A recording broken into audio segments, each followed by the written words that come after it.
कहानी सुनी अनसुनी में आप सबका फिर से बहुत बहुत स्वागत है। आज मैं आपको सुना रही हूँ मृणाल पांडे जी द्वारा लिखित कहानी लड़कियाँ। तो चलिए कहानी को शुरू करते हैं। जिस दिन हम लोग माँ के साथ नानी के घर रवाना हुए, बाबू ने एक सुराही फोड़ी थी। पता नहीं जानबूझकर या अनजाने में तमाम पानी ही पानी कमरे में फैल गया था। माँ ने धोती ऊपर कर पैर रखते हुए दूसरे कमरे से कान लगाए सुन रही सरू की माँ से कहा था कि जरा पोंछा ले आए, तमाम पानी ही पानी हो गया है। और उनके पीछे पैर वैर रपटकर किसी की हड्डी पसली चटक गई तो एक और मुसीबत। माँ को वैसे भी हर चीज के अंत में मुसीबत ही नजर आती थी। हम लोग घर में होते तो मुसीबत, स्कूल में होते तो मुसीबत, बीमार होते तो मुसीबत, भले चंगे उछलते कूदते होते तो मुसीबत।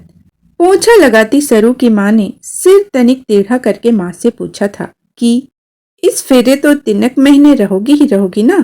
माँ ने जैसे कि इन दिनों उसकी आदत हो गई थी, जांघों पर हाथ रखकर वजन तौला और कांख पर बैठते हुए कहा कि हाँ, उससे पहले वे लोग आने देंगे थोड़े ही ना। जा बाहर खेल। यह अंतिम आदेश मेरे लिए था, जो हमेशा की तरह गलत मौके पर हैरत अंगेज ढंग से किसी कोने में हाजिर पाई जाती थी।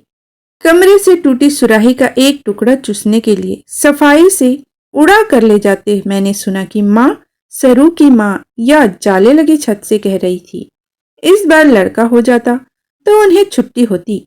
बार बार की मुसीबत। सरू की माँ ने हमेशा की तरह सिर हिला हिलाकर जरूर कहा होगा, क्यों नहीं, क्यों नहीं। ट्रेन में मैंने लड़ झगड़ कर खिड़की के पास की सीट हथिया ली थी और फिर दूसरों को जीभ बिराई।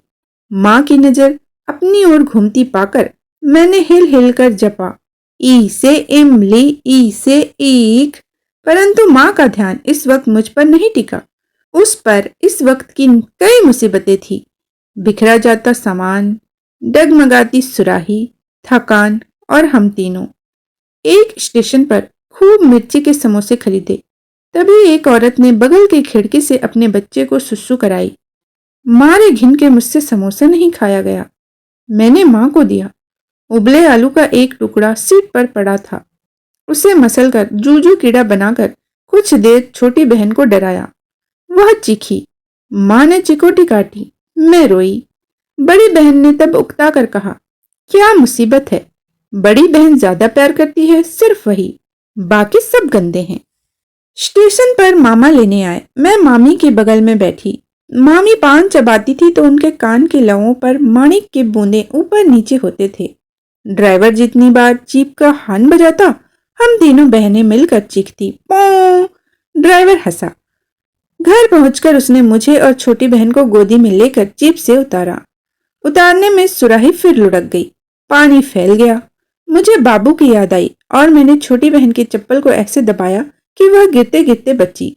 मुसीबत की जड़। माँ ने दांत भींचकर ऐसे कहा कि कोई न सुने और मुझे हाथ से पकड़कर औरों को ऐसे दिखाया जैसे मुझे संभाला हो। पर सचमुच में इतनी जोर से भींचा कि कंधा दुख गया। नानी के घर आने में हमेशा यही होता है। बाबू तो साथ आते नहीं और यहाँ आते ही माँ भी मौसियों, मामियों, नानी और पुरानी नौकरानियों के बीच एकदम ही गुड़ुप हो जाती। दिन में उसके पास भी जाना चाहे तो कोई न कोई टोक देता, यहाँ तो बेचारी को आराम करने दो। माँ भी कैसा बेचारी वाला चेहरा बना लेती है, जैसे वहां हम लोग उसे काट खाते हों। धत, नानी के घर में घुसने से चिढ़ होने लगी। मैं झाड़ियों के पास जानबूझकर ठिठकी। झबरा कुत्ता आया, उसने मुझे सूंघा। तभी भीतर से किसी ने मेरा नाम लेकर कहा। वह फिर कहाँ रह गई। मैं और कुत्ता साथ साथ घर में घुसे। नानी मामा के लड़के को गोद में लिए बैठी थी। उन्होंने कुत्ते को दुत्कारा। कुत्ता पूंछ नीची कर निकल गया। मुझसे कहा गया कि पैर छुओ, ऐसे नहीं ऐसे। अरे, लड़की का जन्म है और जिंदगी भर झुकना है तो सीख लो। नानी ने मेरी पीठ पर हाथ फेरकर कहा कि ओहो, ये नहीं बढ़ी लंबाई में तनिक भी। आर्ट की कौन कहेगा इसे। मैंने मामा के लड़के को चिकोटी भर ली। वह बेवकूफ सा तब भी मेरे पीछे घूमता रहा। गोरा गोरा प्यारा सा। वह उम्र के लिहाज से लंबा जा रहा था। 5 का था, 7 का लगता था। कहानी सुनाएगी रात को? उसने मुझसे पूछा। नहीं, मैंने कहा और झूठ मूठ अखबार पढ़ने लगी। क्या मुसीबत है, माँ कह रही थी, और पड़ोसन नानी कह रही थी कि लाली की माँ, इस बार तो लाली के लड़का ही होगा। चेहरा देखो कैसा पीला पड़ गया है लाली का। लड़कियों की बेर कैसी सूरत गुलाब लगती थी। क्या पता इस बार भी, माँ ने कहा और बेचारी वाला चेहरा बनाकर नाखून खोंटने लगी। मुझे बाबू की बहुत याद आई। बाबू से कितनी साफ खुशबू आती थी ना। उनकी गोद गुलगुली थी। माँ इधर ज्यादा देर गोद में नहीं लेटने देती थी। कहती है, उफ, हाटे माटे एक कर डाले, साड़ी मुसड़ दी, सो अलग। अब उठ भी, ढेरों काम पड़ा है मेरा, ऊपर से ये मुसीबत और। उठ। नानी ऊपर को हाथ जोड़कर कहती है, हे देवी, मेरी लाज रखना, इस बार ये मायके से बेटा लेकर जाए। फिर वे आंखें पूछती है। मैंने कनखियों से बहनों को देखा, वे सो गई थीं। जहां हम सोए थे वहां मेरे तखत के ठीक ऊपर एक बड़ी दीवार घड़ी टिक टिक करती थी। सब बत्तियां बंद हैं, कमरे में बस चांद का उजाला है। तुलसा दाई माँ के तलवों में तेल ठोक रही हैं और कह रही है, इस बार लड़का होगा तो स्टेनलेस स्टील की जरी वाली साड़ी लूंगी। हाँ, चांदनी में माँ का चेहरा नहीं दिखता, बस ढोल जैसा पेट दिखता है। माँ की साड़ी खिसक गई है। तुलसा कोई दुखती रग छूती है तो माँ हल्के से गुंगुआती है, घर लौटती गायों की तरह। अब के लड़का हो जाता तो छुट्टी होती। वह फिर तुलसा से भी कहती है और यह भी कहती है कि अब तू जा, तेरे बच्चे बैठे होंगे। तेल की कटोरी चारपाई के खूब नीचे खिसका दीजो, वरना सुबह बच्चों के पैर से ठोकर लगी तो तमाम तेल ही तेल। खराब बात। माँ आधी छोड़ देती है तो देर तक कमरे में बात तैरती रहती है, घड़ी के टिक टिक टिक टिक की तरह। अच्छी बात हमेशा पूरी कहते हैं बड़े लोग, खराब बात आधी ही। ऐसा क्यों? क्या औरत का भाग्य। चुप्पी। अरे 3 लड़कियां। चुप्पी। बाहर एक तारा खूब तेज चमक रहा है। क्या ध्रुव तारा होगा? बाबू कहते हैं मन लगाकर पढ़ोगी तो तुम भी जो चाहो बन सकती हो ध्रुव तारे की तरह। लड़का तो नहीं बन सकती, पर मैं ढिठाई से कहती हूँ तो बाबू पता नहीं क्यों धमका देते हैं। बड़ों के मुंह लगती हो। बड़े लोगों का कुछ भी समझ में नहीं आता। बड़ी बहन कहती है, बड़े लोगों का कभी भरोसा नहीं करना चाहिए। अपनी बात सब कूद कूद कर पूछ लेते हैं, पर खुद कुछ नहीं बताते। कोई हमें कुछ नहीं बताता। यहाँ खासकर रात को जब हम सो जाते हैं तब बड़ों की दुनिया खुलती है, जैसे कोई बंद पिटारा। मैं जागकर सुनना चाहती हूँ, पर हर बार बीच में मुझे जाने क्यों नींद आ जाती है। ये आवाज किसकी है? खांसी दबाते कौन रो रहा है? छोटी मौसी। कुत्ते जितनी इज्जत मेरी नहीं उस घर में। वह माँ के बगल में कहीं कह रही है। कहाँ? मैं पूछना चाहती हूँ। माँ कह रही है कि जी तो उन सबका कलपता है, पर उसे निभाना तो है ही। मेरी आंखें बंद होती हैं। निभाना क्या होता है माँ? मैं सुबह पूछती हूँ। सब लोग नाश्ता कर रहे हैं। मैं कहती हूँ कि वो वाला निभाना जो छोटी मौसी को चाहिए। मुझे एक तमाचा पड़ता है, फिर दूसरा, फिर मामी बचाती है। छोड़िए भी, बच्ची है। बच्चे बच्चे नहीं, पुरखिन है। माँ का पेट गुस्से से थिरकता है। चोरी से बड़ों की बातें सुनती है, जाने क्या होगा इसका। तू भी। बाहर हौदी के पास बैठी बड़ी बहन बीने फूलों को अंधाती कहती है, 100 बार कहा नहीं कि चबर चबर सवाल मत पूछ। पीट पीट के मार डालेंगे वो लोग तुझे एक दिन, अगर बहुत पूछोगी तो। मैं रोते रोते कहती हूँ, खूब पूछूंगी, खूब पूछूंगी, खूब पूछूंगी। तो जाके मर फिर, बड़ी बहन कहती है और समझदारी से नानी के गोपाल जी की माला गूंथने लगती है। ये मेरी लाखों की लक्ष्मी बेटी है, नानी उससे कहती है, मुझे सुनाकर अक्सर। दोपहर में मैं बच्चों को खौफनाक डायनों और भूतों की कहानियां सुनाती हूँ जो नीचे वाले अखरोट के पेड़ में रहते हैं, और कहती हूँ कि चांदनी में ठीक 12 बजे उठकर वहां जाओ तो वे बच्चों के खून से नहाते दिखाई देंगे। नाक से बोलते हैं वो, नाक से। पहले पहल तो उनकी बोली भी समझ नहीं आती। बच्चे मेरे पीछे घर भर में घूमते हैं जैसे जादूगर के पीछे चूहे। दोपहर में बड़ी मामी और माँ हमें खट्टी मीठी गोलियां खाने को पैसे देकर भगा देती हैं। उनका कमरा अंधेरा है, कांचों पर हरा कागज चिपका है।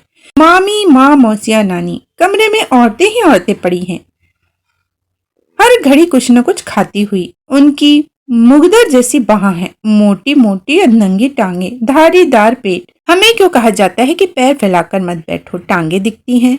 हाँ, तुम सब गायों जैसी लगती हो, मैं औरतों से कहती हूँ, पर शायद किसी ने नहीं सुना। फर्श पर तकिया डाले पड़ी छोटी मौसी एक खट्टी गोली हमसे लेकर चूसती है और कहती है, हद है जीजा जी भी। अचानक कमरे में ठहाके छूट जाते हैं। कौन, क्यों, कैसे, मैं चारों तरफ उत्तर को ताकती हूँ, पर यहाँ हमारी किसी को परवाह नहीं। वो सब फिर अपनी बोली बोल रहे हैं। बाहर जाकर मैं खूब जोर से बाहर का दरवाजा पीटती हूँ। अब शायद माँ आकर कहेगी, एक मुसीबत और, पर कोई भीतर से बाहर मेरी खबर लेने नहीं आता। हटो, सिर इशारे से हरी की माँ कहती है। वह ट्रे में थेरो चाय के गिलास लिए कमरे में जाती है। हटो, ये तुम्हारे लिए नहीं है, बड़ों के लिए है। हरी की माँ की नाक मेंढक जैसी है और उसकी भौहें नाक के ऊपर जुड़ी हुई हैं। वह हंसती है तो मरे हुए चमगादड़ की तरह उसके गाल लटक जाते हैं। हटो ना, वह फिर कहती है। नहीं हटूंगी, मैं अड़ जाती हूँ। पहले कहो लड़कियां अच्छी होती हैं। हाँ हाँ, कह दिया, चलो हटो। हरी की माँ कहती है, नहीं, मैं कहती हूँ ठीक से कहो। क्या हो रहा है हरी की माँ? अंदर से मौसी की चिड़चिड़ी आवाज आती है। चाय क्या अगले साल लाओगी? हरी की माँ मोटी मोटी भौहों से मुझे बरसती है। ये मंझली लली भीतर नहीं, वह हंसती है तो उसके मेंढक जैसी नाक फुदकती है, फुद फुद। अगर माँ मेरा नाम लेकर कहती है कि जरूर वही कल्पा रही होगी उसे, मेरे प्राण खाने को जन्मी है ये लड़की। कोई कहता है ऐसी हालत में गुस्सा नहीं करना चाहिए। देर तक घर के बाहर बैठी हुई हवा में उड़ती गौरैयों को देखती हुई मैं कहती, मैं गौरैया क्यों न हुई? अच्छा, क्या माँ गौरैया भी चिड़ियों में लड़कियों को कम अच्छा मानती होगी? कहाँ गई? भीतर से किसी की आवाज मुझे ढूंढ रही है। मैं जानबूझकर दीवार की ओट में हो जाती हूँ कि कोई मुझे ढूंढ न पाए। कहीं किसी भी तरह कहीं से वो जादू की सुपारी मिल जाती जिसे मुंह में रखकर जब चाहो अलोप हो जाओ तो मजे ही मजे। रात की कहानी खत्म कर नानी कहती है कि अब जाओ तुम सब सोने, छोटी बहन सो गई है। उसे हरी की माँ गोद में भीतर ले जाती है। मैं नानी से पूछती हूँ, क्या मैं नानी के पास सो सकती हूँ? नानी का बदन गर्म और गुलगुला है। नानी की रजाई से इलायची लौंग की बास आती है। नानी के तकिए के नीचे एक टॉर्च रहती है। उसे लेकर बत्ती बुझाने के बाद भी बाथरूम जाओ तो अंधेरे में पैर के अंगूठे में ठोकर नहीं लगती। मामा के सोते लड़के को पास खींचकर रजाई उड़ाती नानी कहती है, ना भैया, एक तो ये मुझे छोड़कर नहीं जाता, फिर दो दो को मैं कहाँ सुलाऊंगी? तुझे अपनी माँ के पास। कल फिर कहानी सुनाऊंगी। नानी की आवाज खुशामद की है, जैसा बरगलाते वक्त बड़े लोगों की हो जाती है। कमरे में बड़ी बहन बिना मेरी तरफ करवट लिए कहती है, सुला लिया तुम्हें? उसका स्वर गुस्से से कांप रहा है। घड़ी बोलती है टिक टिक। माँ की नाक बज रही है। सुलाया तुम्हें? सुलाया तुम्हें? टिक टिक खर खर। कहाँ हो रही लड़कियों? नानी हाथ में रोली की थाली लिए पीठे पर से पुकार रही है। नानी के सामने एक कढ़ाई में हलवा पड़ा है, थाली में ढेरों पूरियां। अष्टमी की सुबह है। नानी के आगे चटाई पड़ी है। आओ टीका लगवा लो। नानी आरती में कपूर जलाती है। आओ आरती कर दूं तुम्हारी। मेरी दोनों बहनें और मामा की सुंदर लड़कियां नानी के आगे फसकड़ा मारकर बैठ गई हैं।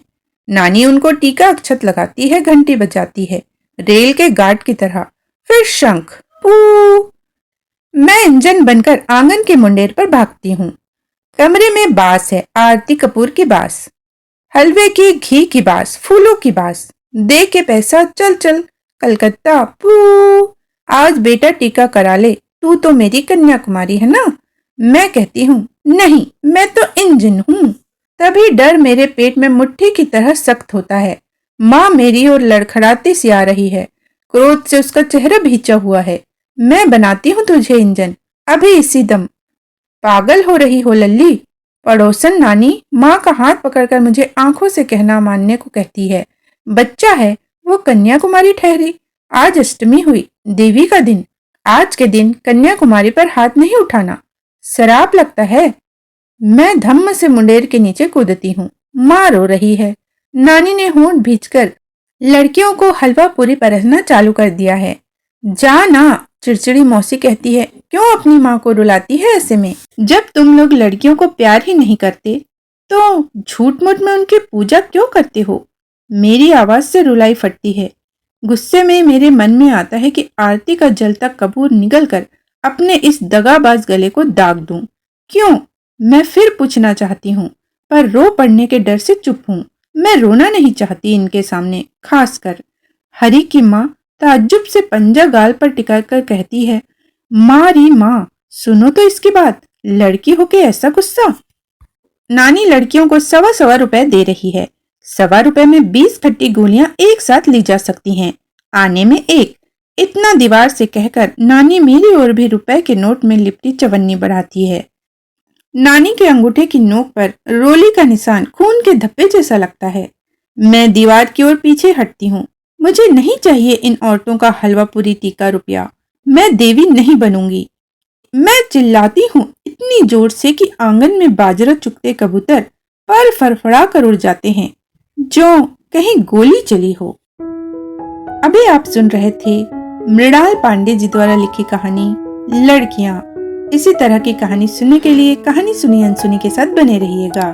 फिर मिलते हैं एक नई कहानी के साथ। जय हिंद, जय भारत।